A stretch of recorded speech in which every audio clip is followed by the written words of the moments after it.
자, 유럽 세계의 형성. 자, 네 번째. 자, 저번 시간까지 우리는 동유럽 그리고 서유럽의 그지?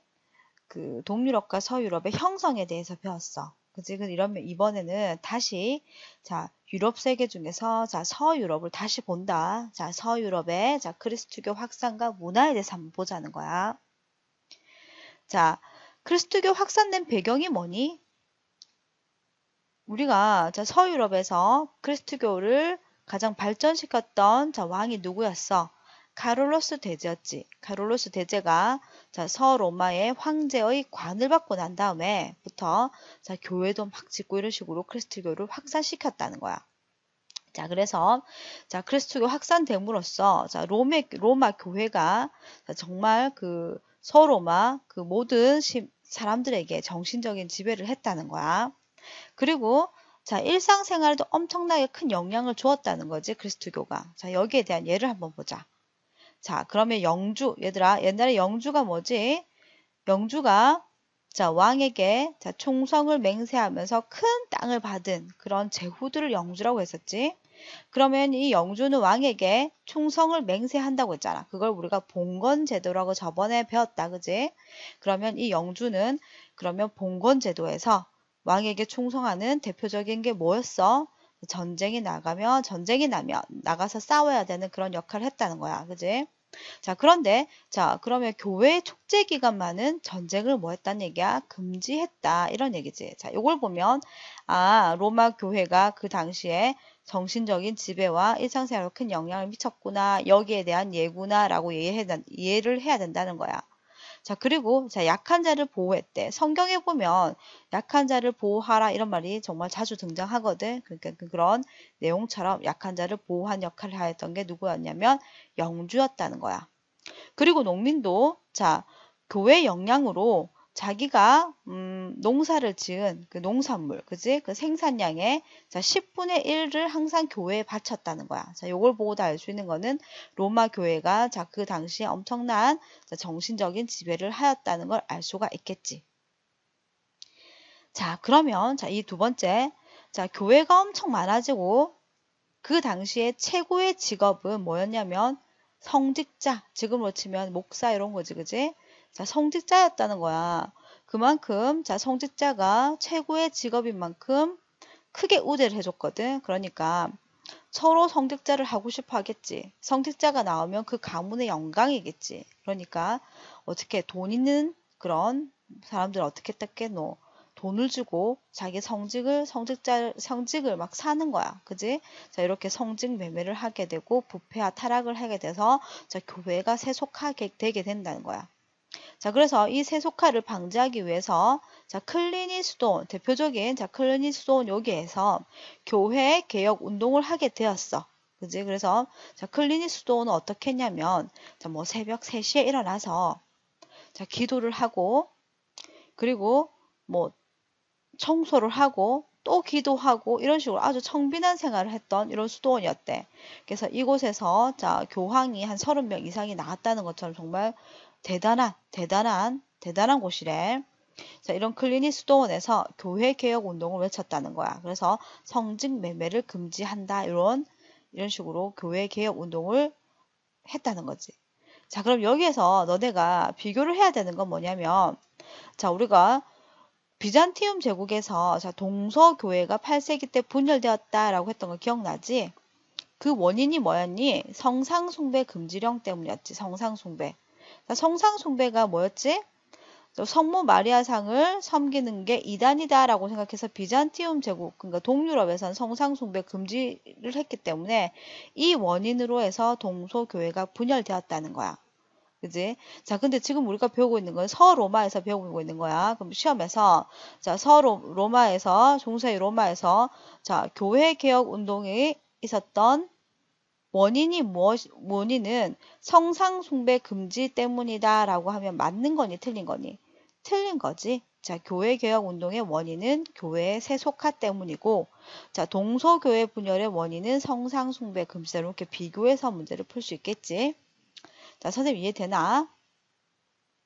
자, 그러면 자, 그리스도교의 확산에서 자, 가장 큰 역사적 사건이 있었는데 그 역사적 사건은 카노사의 굴욕이라는 거야. 얘들아, 카사노바 아니다. 카사노 바람둥이 아니야. 자, 여기서 카노사는 성이름이야. 성이름. 자, 근데 요거 배경을 조금 선생님 설명을 해줄게, 이거는. 자, 우리가 중세, 그러니까 서프랑크에서 가장 번성했던 그 왕이 어디지? 카룰로스 대제였지. 카룰로스 대제가 자, 서로마 황제의 그 당시에 정말 대단한 거야. 그지? 그 황제에게 서로마 황제의 관을 받았다. 그지? 그리고 카를로스가 죽고 난 다음에 자 카를로스에는 아들이 3명 있었는데 그 아들 3명이 동프랑크, 중프랑크, 서프랑크로 나뉘게 되지. 자, 그 중에서도 동프랑크가 자 카를로스 대제의 막내 아들이란 말이야. 이 막내 아들이 자 서로마 황제의 관을 계승해. 그러니까 대제가 받았던 서로마 황제의 관을 자기가 이어받게 되는 거야.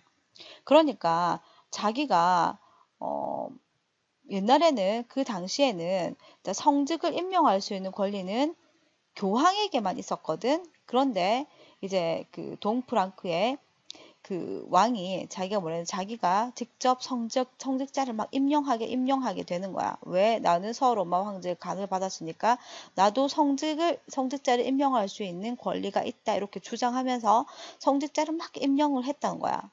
자, 그러면 실제 교황은 짜증나잖아. 그지? 그래서 교황이 몇 번 경고를 했는데 자, 이 동프랑크의 왕은 그걸 무시하면서 계속 성직자 임명을 하게 돼. 자, 뿔이 난 교황이 그러면 동프랑크 그 왕에게 당신은 이단이다 이렇게 얘기를 해버리는 거야. 자, 그 당시에 지금 배우고 있는 지금 이 당시에 교황의 권위는 엄청났거든. 그러니까 지금 교황과 등을 지게 된 거잖아. 그지? 그래서 자기 생명에 위협을 느끼는 거 언제 죽을지도 모르는 그래서 저 그 동프랑크 왕이 맨발로 이 지금 그때 교황이 카노사라는 그 성에서 휴양을 가고 휴양지였어. 자기가 그 쉬고 있었는데 그 성까지 맨발로 찾아가서 황제에게 무릎을 꿇은 거야. 그지? 그래서 황제가 용서를 해줬던 이런 사건을 우리가 카노사의 굴욕이라는 거야. 실제로 그 벽 그림이 있는데 그 그림이 막 어떻게 되냐면 그 교황이 그 의자에 앉아 있고 그리고 이 그 동프랑크의 왕이 자 교황 앞에서 무릎을 꿇고 있는 이런 모습이 나온다. 자 이거를 우리가 카노사의 굴욕이라는 사건이었다는 거야. 자 그럼 이 카노사의 굴욕의 배경이 뭐냐면 자 황제권과 교황권의 대립이었다. 그지? 황제권과 교황권의 대립에서 자, 성직자 임명권을 가지고, 자, 이게 중요한 거지. 자, 배경이 무엇이다? 성직자 임명권에 관한 대립이었다는 거야, 그지?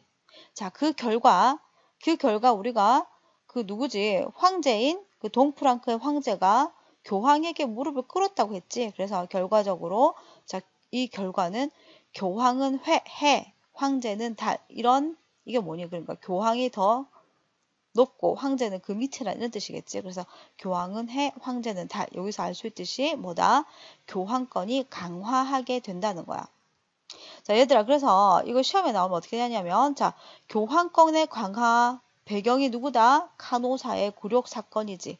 그래서 성직자 임명권을 가지고 했던 이 카노사의 굴욕이라는 이 사건으로 인해서 교황권이 엄청나게 강화하게 된 계기가 된다. 그래서 이걸 좀 기억을 해줘야 된다는 거야. 이해되겠나? 자, 그래서 선생님이 그래프를 한번 볼래?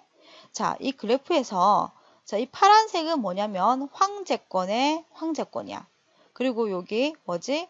빨간색은 교황권이야. 그러면 자, 여기 둘이 겹치는 이 부분 보이니? 이 사건을 A라고 두면 자, 이 사건이 누구냐고 물으면 너네는 카노사의 굴욕이라고 하는 거야.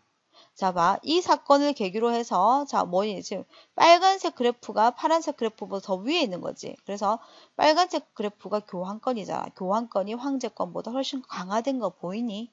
그치? 그래서 1번. 자, 여기에 있는 요 A 사건은 누구다? 카노사의 굴욕으로 인해서 뭐다? 교황권이 황제권보다 훨씬 더 강화된다.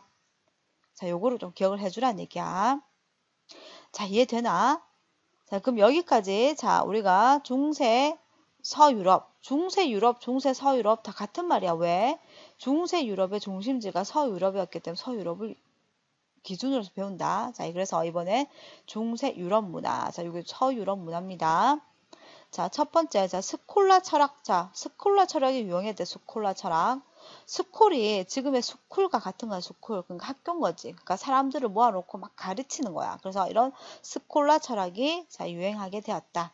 자, 초기에는 자, 신앙을 이성적으로 믿었는데, 자, 그 뒤에 토마스 아퀴나스란 사람 있지. 자, 토마스 아퀴나스란 사람이 자, 신학대전이라는 책을 냈다는 거야, 신학대전.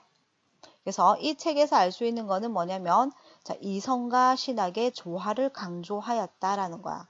만약에 시험에서 자, 중세 유럽에서 토마스 아퀴나스가 지은 자, 신학대전에서는 자, 이성을 강조하였다. 이거 맞니 틀리니? 틀린 내용이겠지. 이런 식으로 자, 토마스 아퀴나스가 지은 신학대전. 이성과 신학의 조화를 강조하였다라는 거야. 그지? 그리고 두 번째, 자, 교육은 보자. 자, 처음에는 자, 중세에서 처음에는 수도원에서 모아놓고 우리가 교육을 했어.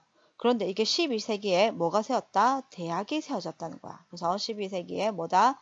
중세 유럽의 대학이 세워졌다. 자, 그리고 자, 세 번째, 그럼 중세 유럽의 건축 양식을 한번 보자. 건축 양식. 자, 고딕 양식이라고 나오지. 진짜 중요하다. 중세 유럽의 자, 건축 양식은 고딕 양식이다. 그러면 자, 비교하는 문제가 나올 수 있겠지. 자, 우리가 저번 시간에 비잔티움 양식 했었니? 그지? 비잔티움 양식과 자, 이 서유럽의 고딕 양식의 차이를 한번 보자. 자, 비잔티움 양식의 대표적인 게 뭐였지? 성소피아 성당 기억나? 성소피아 성당. 자, 성소피아 성당은 그치? 원형의 돔이다. 그리고 그 안에 내부에 화려한 모자이크로 이루어져 있댔지. 그치? 그런데 자, 고딕 양식의 특징이 뭐냐면 뾰족한 첨탑, 뾰족한 이런 삼각형처럼 생긴 첨탑이다. 그지? 그리고 스테인드 글라스, 이게 뭐냐면 유리로 되었다니까. 자, 유리로 세워졌다. 그걸 스테인드 글라스라고 합니다. 그래서 고딕 양식의 대표적인 게 뭐냐면 노트르담 성당, 퀼른 성당 등이 있다는 거야. 그래서 고딕 양식의 대표적인 성당은 노트르담과 퀼른 성당, 그리고 비잔티움 양식의 대표적인 성당이 뭐다? 성소피아 성당이고, 얘들 특징에 대해서 꼭 기억을 해줘야 된다. 자, 고딕 양식이 원형 도민이 아니지, 뾰족한 첨탑이다. 이런 식으로. 그리고 고딕 양식은 중세 서유럽 양식의 건축 양식의 특징이었고, 자, 비잔티움 양식은 동유럽의 대표적인 특징이었다는 거지, 그지? 자, 중요합니다. 자, 꼭 기억해줘. 자, 그리고 이번에는 자, 중세 유럽의 문학을 보면 자, 기사도 문학이 많이 발전했다. 기사도 문학이 뭐야? 우리가 왕 밑에 제후, 영주가 있는데 그 영주들 밑에 다시 누가 있었냐면 기사들이지, 기사들. 기사들은 실제로 나가서 전쟁 나서 싸울 수 있는 그런 계층을 말하는 거지. 그래서 그 기사들이 자기들의 무용담이 뭔지 알지? 자기들의 경험들을 바탕으로 자, 문학 썼던 이런 기사도 문학이 많이 발전하게 되었다는 거야. 자, 대표적인 게 뭐냐면 자, 아서왕 이야기 너네 많이 들어봤을 거야. 자, 이 아서왕 이야기는 자, 우리 반지의 대왕 여기서도 등장합니다. 그죠? 그래서 그 아소한 이야기, 성배, 이 성배라는 거는 뭐냐? 성스러운 물인데 이걸 마시면 뭘 늙지 않는다. 뭐 이런 게 있지, 그지? 그래서 롤랑의 노래, 아소왕 이야기 이런 게 기사도 문학의 그 예가 된다는 거야. 자, 요거 그래서 기사도 문학이 발전